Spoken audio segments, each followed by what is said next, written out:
So our very first speaker is Rania Abdalla, who's joining us from Cairo in Egypt.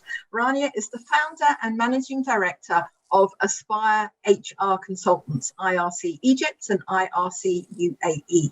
She also sits on the executive board of IRC Global Executive Search Partners, the world's largest executive search alliance, represented in more than 90 cities across 6 continents. She's also the global leader of Consumer and Retail Practice Group. Rania has been granted several awards, including being awarded as one of the top 50 most influential women in Egypt. And she was the overall winner of the Emirate Business Women Awards. Rania, good morning, welcome, and over to you.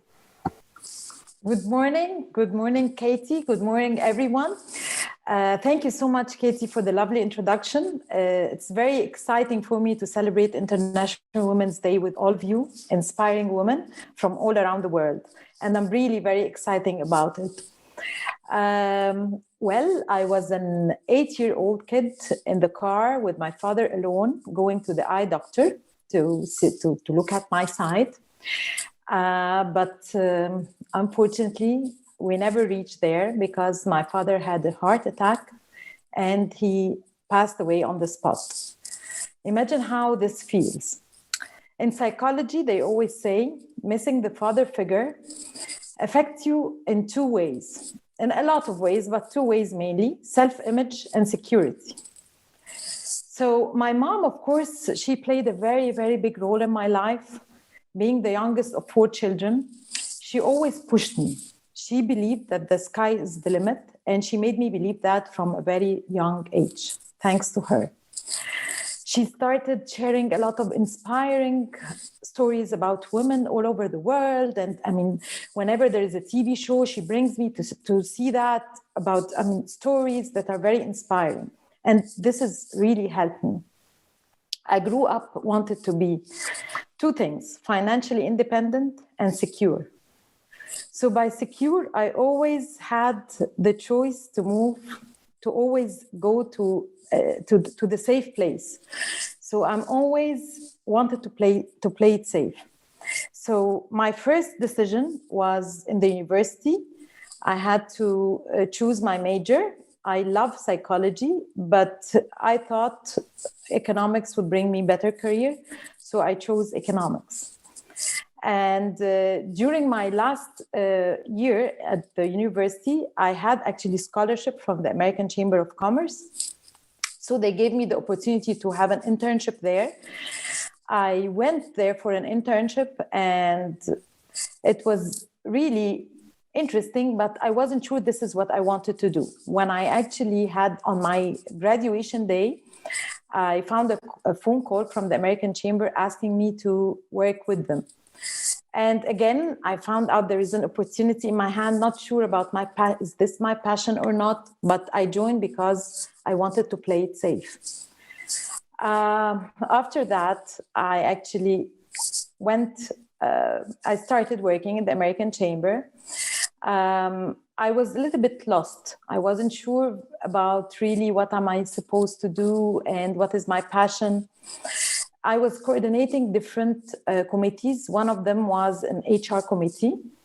And at this point of time, Egypt didn't know much about HR. It was more of personnel and attendance and taking absences and tracking sheets and things like that.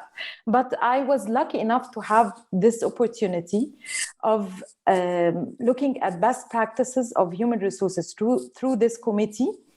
Not only in the country, but from around the world. And I got inspired. And I thought, okay, this is my place. This is my passion. I want to join HR. I started looking for different opportunities for the best school in a big corporate company that will teach me human resources. And I was lucky enough to join a very big corporate company. I started working there. I learned a lot of HR during my journey. I also wanted to make sure that theoretically I'm doing the right thing. I had my diploma in human resources management and also my master's from Kingston University in the UK. And I climbed the corporate ladder. I stayed there for 11 years. Throughout the 11 years, I was ticking the right boxes that I thought they're actually my right boxes for me. So the professional career and the financial security. However, I always felt there is something missing. And I didn't know what it is. I felt I'm not being myself a little bit. I felt also there are lots of rules and regulations that I struggled with it in terms of my own freedom. However, also, I chose to play it safe. So I also chose that I will continue in my career with the safe financial security and the career. Until an incident happened, some sort of illness to one of my immediate family. And at this point of time, my priorities were set very clear. It was very obvious for me that this is what I wanted to do. I wanted to spend quality time with my family member. And I resigned after a few months, after actually like 6 months. I found out that things have settled down and I wanted to go to work and to my life again, my normal life. And at this point of time, something has changed. Something made me not go through the safe place. Although I got very good corporate opportunities with financial securities and everyone was actually telling me this is the right thing to do, but something has changed in me. And I've decided not to play it safe. I decided to go after my passion. And my passion was to be an entrepreneur. I actually founded Aspire HR Consultants. It's an HR consultancy and senior management recruitment. And it's now one of the leading companies in the Middle East. I can't say it was all perfect because there were lots of hiccups and lots of challenges. There was the startup itself was quite challenging.